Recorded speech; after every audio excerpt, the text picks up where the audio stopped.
Arda'nın Mutfağı YouTube kanalına hepiniz hoş geldiniz. Bugün size bir yemek tarifi, bir tatlı tarifi veya bir meze tarifi vermeyeceğim. Bugün size şöyle köpüklü güzel bir kahve nasıl yapılır onun tarifini vereceğim.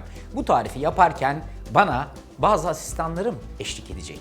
Alkışlarınızla ilk önce sahneye Özlem Erginay geliyor. Merhaba Özlem Hanım. Herkesten özür dile, asistanım derken yanlış söyledim de. Büyük patron Özlem Hanım. Niye onu çağırdım? Çünkü kendisi ciddi bir kahve sevdalısı. Ona eşlik edecek olan Şehnaz Erginay geliyor alkışlarla. Merhaba Şehnaz Hanım, siz de hoş geldiniz. Hoş Nasılsınız? bulduk efendim, sağ olun. Ve efendim Erginayların en küçüğü Naz Hanım'ı da alkışlarla buraya alıyoruz. Hoş geldiniz. Gördüğünüz gibi The Erginays'la beraber kahve yapacağız. Şimdi kızlar size tefal köpüklümle bir Türk kahvesi yapacağım. Sen mi yapacaksın? Normalde bu bir gerçek değil arkadaşlar. Bu videoya özel bir durum. Bu arkadaşın özelliğini biliyor musunuz? Kahve yapıyor. Gerçek.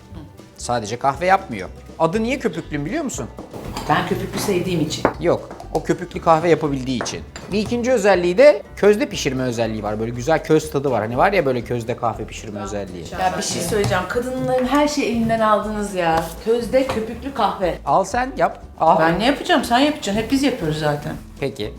Aslında çok basit olay. Bunun içerisine buradaki ölçü kaşığı var ya bak şu ölçü kaşığı. Bir 7 gram var bir 8 gram. İstediğin gibi 7 gram iyidir. İstediğin kadar koyuyorsun.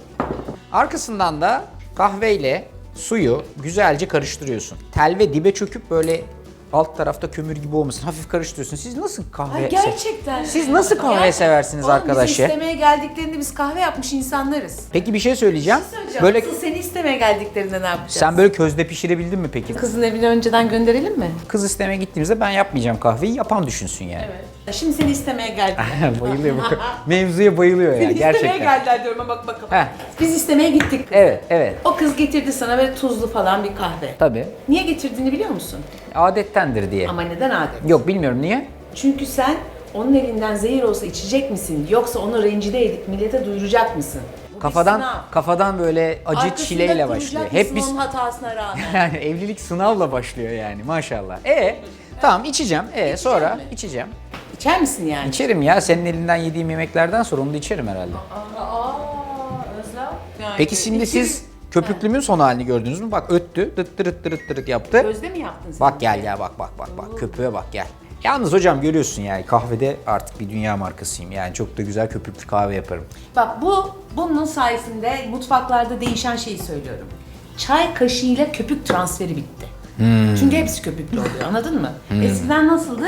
Bir tanesini sonra çay kaşığıyla dağıtmadan onlara köpük transferi yapar. Bir şey söyleyeceğim peki. Sen bunları bilmezsin. Eskiden şey miydi böyle hani koyup sonra bekleyip sonra üstüne birazcık daha köpüğünden koyma faslı mı vardı? Öyle bir şey mi vardı? Zaten köpük bir sefer İlk önce yarımşar paylaştırılırdı.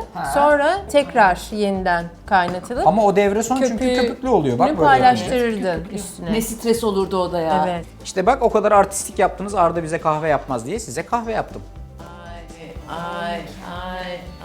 Mükemmel. Arda senin Mükemmel. elindeydi diye asla bu makinenin bir katkısı yok. Sadece Evet. senin ellerinden olduğu için. Ellerine sağlık Mükemmel hayatım. olmuş. Çok lezzetli Yoksa olmuş. tefal köpüklüymüş, yok közmüş falan. Hikaye. Elimi değdim tabii. Kanalı beğenmeyi, bana bu arkadaşlarla beraber şöyle bir dayanma gücü ve sabır ihsan etmeyi, tarifleri, uygulamayı sakın ihmal Ay, etmeyin. ben de kapanış yapmak istiyorum. Buyurun yapın, hadi yapın. Arda Bey'i izlemeyi, Allah'ın bize sabır vermesini dilemeyi unutmayın. Siz olmasanız, bu olmasa bir kere bile elinden kahve içemezdik. Kanalı takip et. Ha o da Belşan'ın isteği. Kanalı takip eder misin? Hiç etkileyici bir kapanış yapamadılar gördüğünüz gibi. Allah razı olsun. Hadi afiyet olsun. Bir şey söyleyeceğim. Seslenince de yapar mı? Köpüklü. Kahve.